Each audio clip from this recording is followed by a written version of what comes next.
Good morning, students. Today we'll study the male urethra. So, what is male urethra? What is the function of the male urethra? Everything we'll study in this topic. So, male urethra is a membranous canal for the external discharge of the urine and the seminal fluid. So, it helps in the discharge of urine and the seminal fluid in males. The male urethra is 18 to 20 centimeters long. That extends from the internal urethral orifice in the urinary bladder to the external opening at the end of the penis. So I told you in the last class, in the urinary bladder, the neck, where the neck of the urinary bladder is, there is the internal urethral orifice. So from there, the male urethra starts and then it continues up to the opening of the penis. So, when we study the male urethra, we divide it into two parts. One, the posterior urethra, that is the starting point, and one, the anterior urethra. So, the posterior urethra is 4 centimeters long, and it can be divided into three parts: pre-prostatic segment, prostatic segment, and membranous segment. Now you can see in this diagram, pre-prostatic part, you can see here, pre-prostatic part, then the prostatic part which is inside the prostate, and then the membranous part which is just next to the prostatic urethra.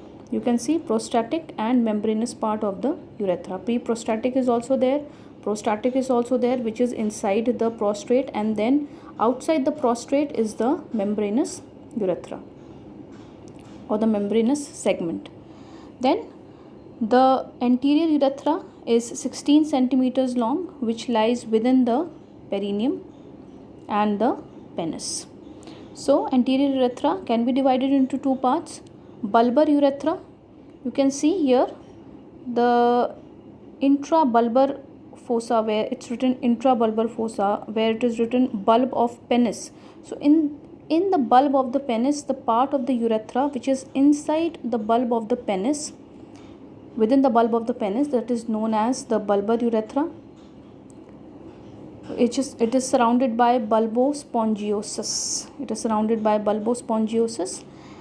And next is the pendulous or the penile urethra. You can see in the diagram, just after the bulbar urethra is the penile urethra that continues to the tip of the penis. It is in the length of the penis, and then it continues to the tip of the penis. You can see in the diagram very properly. The bulb of the penis, you can see inside, within it is the bulbar urethra, then the penile urethra. Then you can see, first if we study the parts, then the first part is the pre-prostatic part. The pre-prostatic part is surrounded by the proximal urethral sphincter mechanism. Smooth muscle bundle surrounds the bladder neck and the prostatic urethra. Then contraction of the pre-prostatic urethra serves to prevent the retrograde flow of ejaculate through proximal urethra into bladder. So it prevents the retrograde flow of the seminal fluid back into the bladder, because it is surrounded by the proximal urethral sphincter mechanism, which prevents this backflow. Next is the pre-prostatic part. What is its length, etc. So prostatic part, its length, etc. So first, the prostatic part, its length is 3 to 4 centimeters long. It is 3 to 4 centimeters long. You can see here, prostatic urethra, it lies within the prostate. So it is 3 to 4 centimeters in length. Throughout its length, the posterior wall has a midline ridge called the urethral crest. You can see, if we see this diagram, in the prostatic part of the urethra, that is a prostatic urethra, it is composed of a urethral crest. You can see there is a urethral crest. It is made up of mucous membrane. Then the next structure which we can see in the prostatic urethra is the colliculus seminalis, which is an elevation. In this diagram it is not present. I'll show you in the next diagram. The next structure which is there in the prostatic urethra is the colliculus seminalis, which is an elevation in the middle of the urethral crest. On this elevation there is slit-like orifice through which the prostatic utricle open into the urethra. So in this particular urethral crest there is a mid portion which contains an elevation which is known as colliculus seminalis, and in this elevation which is known as colliculus seminalis there is a slit-like orifice. There is a slit-like orifice in which there is the opening of the prostatic utricle. So what is a prostatic utricle? You can see here in this diagram a loop kind of a structure. This is known as prostatic utricle. It is a blind sac and it is about 6 millimeters long, which lies within the prostate. So what is its function? Its contraction helps to pass the semen or the seminal fluid easily during the ejaculation. So this is the primary function of this prostatic utricle. The next structure which we can see in the prostatic urethra is the on each side of the orifice or the opening of the prostatic utricle there are openings of the ejaculatory duct. There are the openings of the ejaculatory ducts. The next structure is the prostatic sinuses. These are two vertical grooves situated one on each side of the urethral crest. Each sinus presents the opening of about 20 to 30 prostatic glands. So these prostatic sinuses contains 20 to 30 prostatic glands, and what is the function of these glands? They secrete the fluid of the prostatic gland. The prostate gland, it secretes some fluid which forms the seminal fluid. So the openings of these glands allows the secretion of the prostatic secretions. The next is after the prostatic part we have the membranous part or the membranous urethra.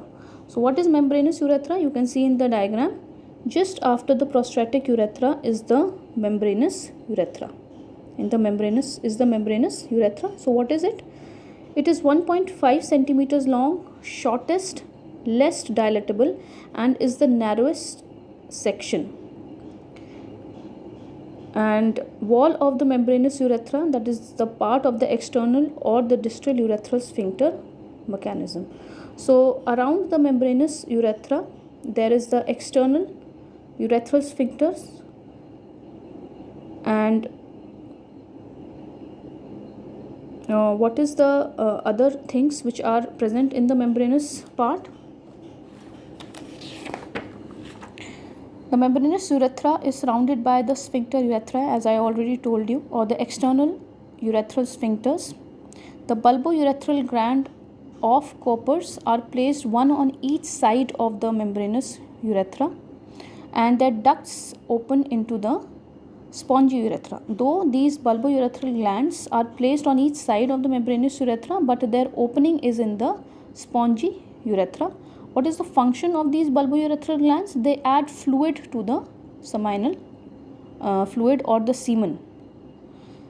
And the next structure which is present in the membranous urethra, there are numerous urethral glands, also known as the membranous.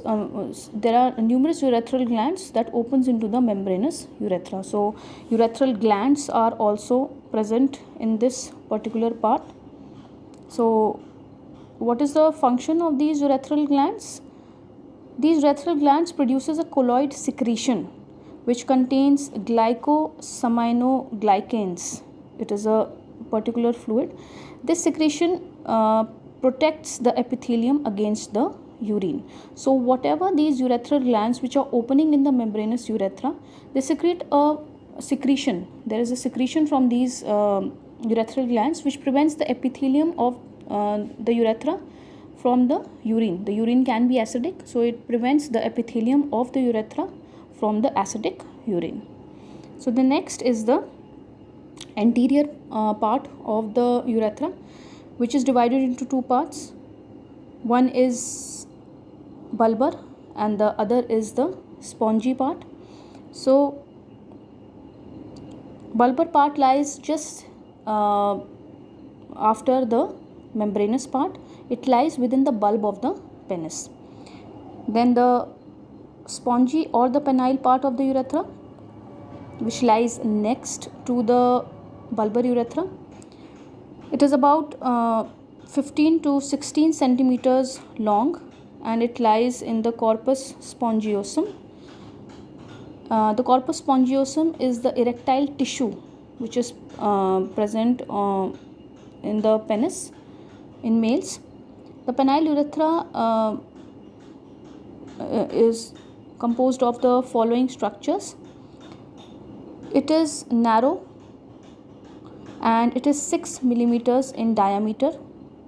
It lies in the body of the penis and it is dilated at its commencement to form the intrabulbar fossa. As you can see in the diagram, as the bulbar urethra is starting, there is, in the bulb of the penis you can see, there is intrabulbar fossa.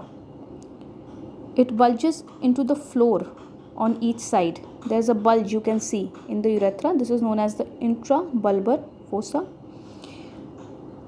And the next dilated part is within the glans penis to form the navicular or the terminal fossa. You can see in the diagram, in the glans penis again it dilates to form the navicular fossa.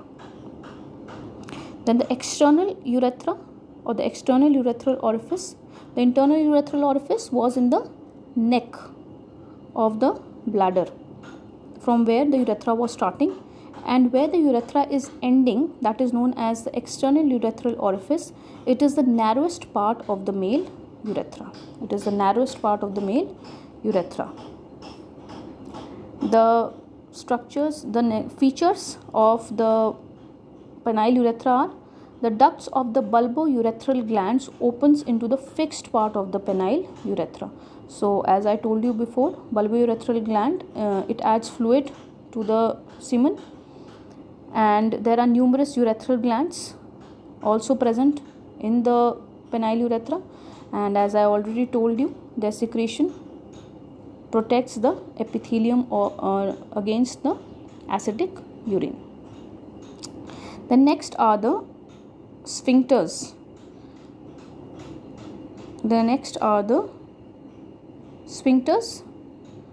Now the sphincters are not written in this particular PPT, but I'll tell you what are the sphincters of the urethra. So there are two types of sphincters in the urethra.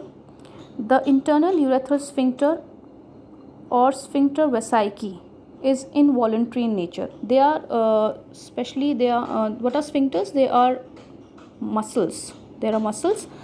They're made up of muscles, and what it does, it controls the neck of the bladder and the prostatic urethra above the opening of the ejaculatory duct. It is made up of collection of smooth muscle fibers. And what is the function of the internal urethral sphincter?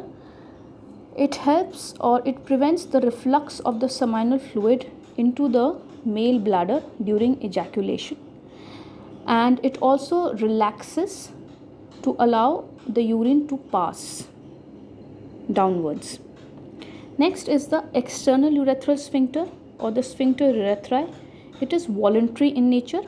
It is made up of striated muscle fibers, and it controls the membranous urethra and is responsible for the voluntary holding of the urine. If you want to hold the urine, so this function is provided by the external urethral sphincters.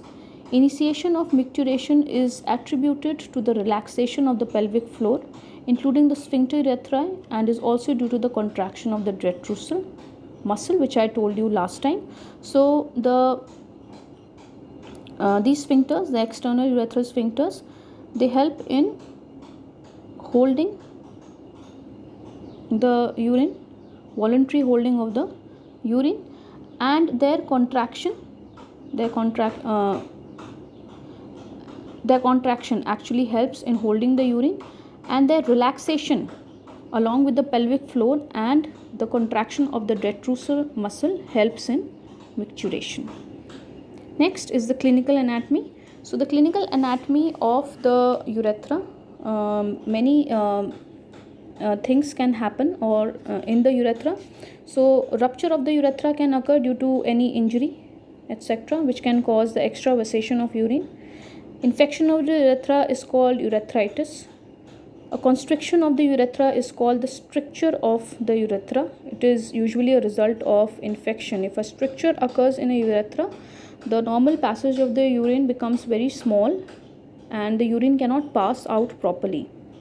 Hypospadias is a common anomaly in which the urethra opens on the under surface of the penis or in the perineum.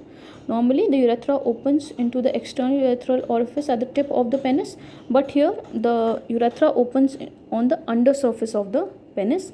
Epispadias is a rare condition in which the urethra opens into the dorsum of the penis. So the opening is not on the normal position, it is somewhere else.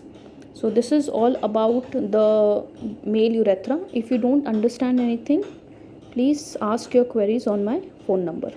Thank you.